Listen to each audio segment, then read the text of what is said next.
कई लोग तो अपने मकान में लिखवाते हैं मातृ पितृ छाया। क्या लिखवाते? मातृ पितृ छाया। दुनिया सोचेगी मताई बाप का सबसे ज्यादा अगर कोई मानत तो ये लड़का मानत। देखो मातृ पितृ छाया लिखा, और माता पिता को पकड़ करके बाहर फेंक देंगे। माता पिता के लिए अलग से झोपड़ियां बनवा देंगे। मम्मी तुम्हारे लिए 2 कमरा बनवा दिए, उसी में रहो। सामने अपने लिए बंगला बनवाएंगे, मातृ पितृ छाया। और रहेंगे खुद की घरवाई, और छाया बना देंगे माता पिता की। क्यों भाई, तुम रह रहे हो, माता पिता को छाया में रख दिए। सही बात तो ये है कि मातृ पितृ छाया की जगह ये लिख दो पत्नी की छाया। पत्नी तो रह रही महाराज। एक आदमी था, मैं वहां पे राम कथा को सुना रहा था, हनुमान कथा को बैठा था। हमसे कहने लगा, बोले महाराज जी हमें भी आपकी राम कथा को करवाना है।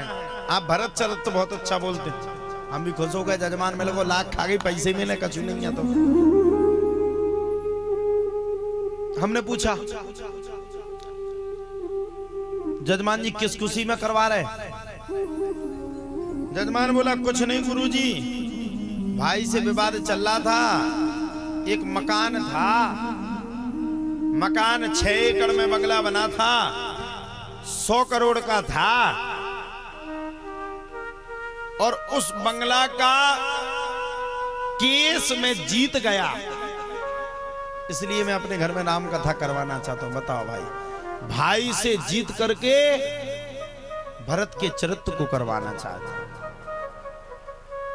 भाई के केस को जीत करके राम के चरित्र की चर्चा करवाना चाहते हैं। भाई को हरा करके, अपने आप को प्रत्यक्ष बता करके राम के चरित्र को सुनाना चाहते हैं कि भगवान राम का भाई भरत ऐसा था जिसने राम के पीछे 14 वर्ष, अगर राम ने वनवास को भोगा तो भरत ने भी उसी राज्य में बैठ करके, राज्य की सीमा के बाहर खड़े होकर के 14 वर्ष बराबर राम ने जितना वनवास नहीं भोगा, उससे ज्यादा कठिन वनवास भरत ने भोगा। उस भरत के चरित्र को हम सुनना चाहते हैं महाराज, और अपने भाई के प्रति खंजर लेकर के बैठे हैं।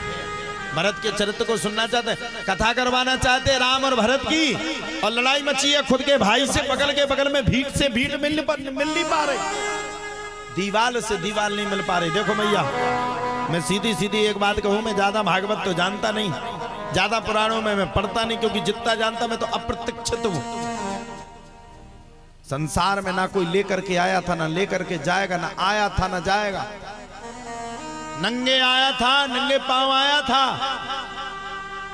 मुट्ठी बांध करके आया था, और हाथ पसारे जाना है। जिस दिन जाओगे आप भी, जिस दिन मरोगी, सुन लो सब जने सुन लो, तुमने कौन कछु मन्ना तो सबको है।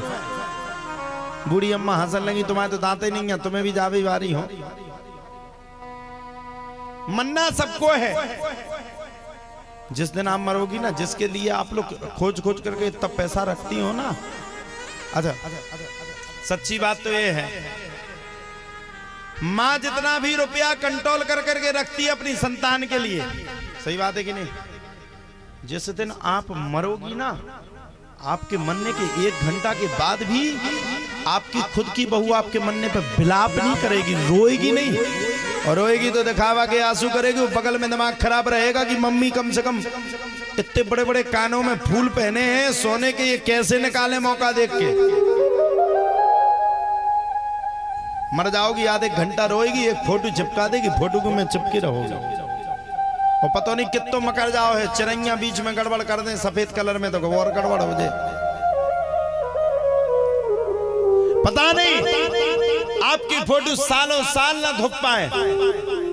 मैं कहना चाहता हूं, बिल्कुल कर्म करो, गृहस्थ भी कर्म है, इसको करना भी अति आवश्यक है। लेकिन जब आपकी 4थी पीढ़ी आ जाए, जब आपको लगे कि अब हमारा समय हो चुका है, समय पूर्ण हो चुका है, उसी दिन घर का त्याग करके भगवान का भजन करना प्रारंभ कर दो, आपका कल्याण हो जाएगा।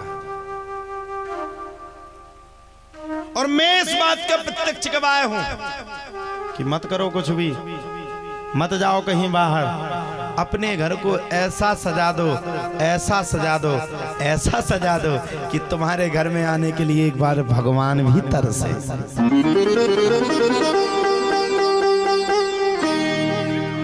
कल मैंने आप ही के गांव में किसी से पूछा, बोले महाराज जी आपकी दीक्षा लेना चाहते, मैं ले लो महाराज, क्या दिक्कत है, दे देंगे।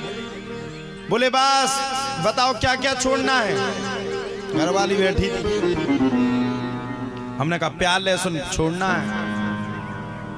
अच्छा हम भूल गए मांस मदरा कहना, भूल, हमने मदरा छोड़ना है, मांस का भूल गए। तो हमने कह दिया, हमने कहा मुर्गा छोड़ना है। मुर्गा मतलब जीव की हत्या नहीं करना। तो उसकी घरवाली इतनी बड़ी सियानी है, बोले ठीक है महाराज जी ने कहा प्याज लहसुन छोड़ना है तो एक काम करते जीरे डाल लेंगे। महाराज जी ने कहा मुर्गा नहीं खाना है तो मछलियां खा लेंगे। किसी जीव को मारना चाहते हो और खुद आनंद में रहना चाहते हो, ये नहीं हो सकता, ये नहीं हो सकता। ये राम का अगर राज्य आपको चाहिए ना, भरत की अगर कथा सुननी है ना, राम की अगर कथा सुननी है तो भरत जैसे भाई की आवश्यकता है, और अगर भरत की कथा सुनना है तो राम जैसे भाई की आवश्यकता है, तभी कुछ हो सकता है। अगर वास्तव में प्रत्यक्ष कला में, कलाकारों में वास्तव में अगर कथा को श्रवण पान करना है, कृष्ण की कथा को सुनना है, तो कृष्ण जैसा मर्मज्ञ विद्वान होना अति आवश्यक है। कृष्णाय वासुदेवाय हरे परमात्मने प्रणत क्लेश नाशाय गोविंदाय नमः। भगवान ने कभी जाति नहीं बांटी, कभी प्रथा नहीं बांटा। अरे भगवान ने तो केवट के घर पे भी विराजमान हो गए, भगवान वो है। भगवान तो सबरी के घर में आ गए।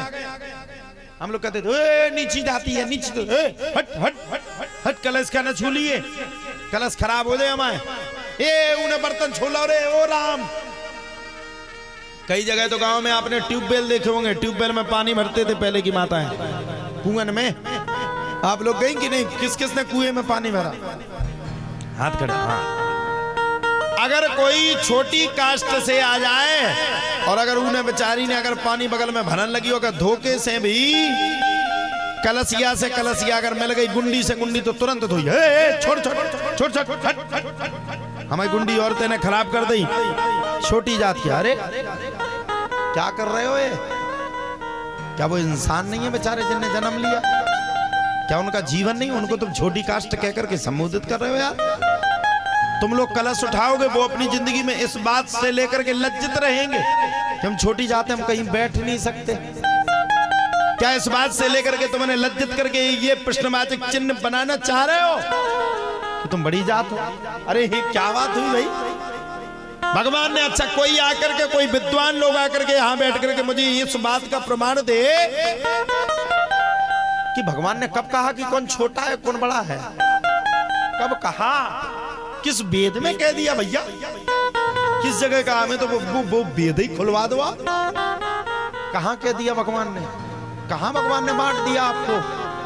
अरे पागल हो गए हो तुम अपने खुद के भाइयों को।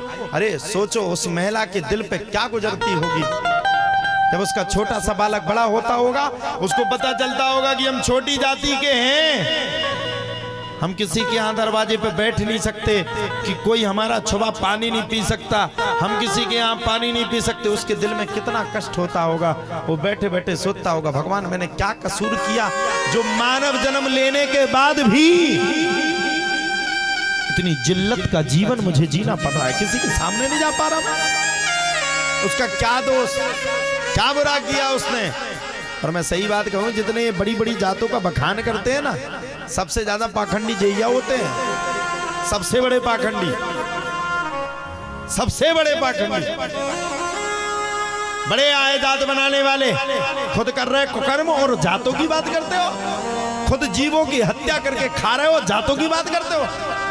अरे सुनो साहब, इस संसार में कोई बड़ा नहीं, कोई जाति नहीं, कोई प्रथा नहीं। इस संसार में अगर सबसे बड़ा कोई है तो कर्म, कर्म से बड़ा कुछ है हो ही नहीं सकता। कर्म प्रधान विश्व कर राखा, जो जिस करई सो तस फल चाखा। अब पंडित जी की योनी में बैठे हो, शाम के मुर्गा खा रहे छौंक छांक के, फिर क्या होगा? आपको अपने जीवन को प्रत्यक्ष तरीके से जीना चाहिए। और हिंदुओं के बिगड़ने की प्रथा क्या? आप लोग ध्यान से सुनना, हम हिंदुओं में एकता क्यों नहीं बनती पहले तो ये बताओ।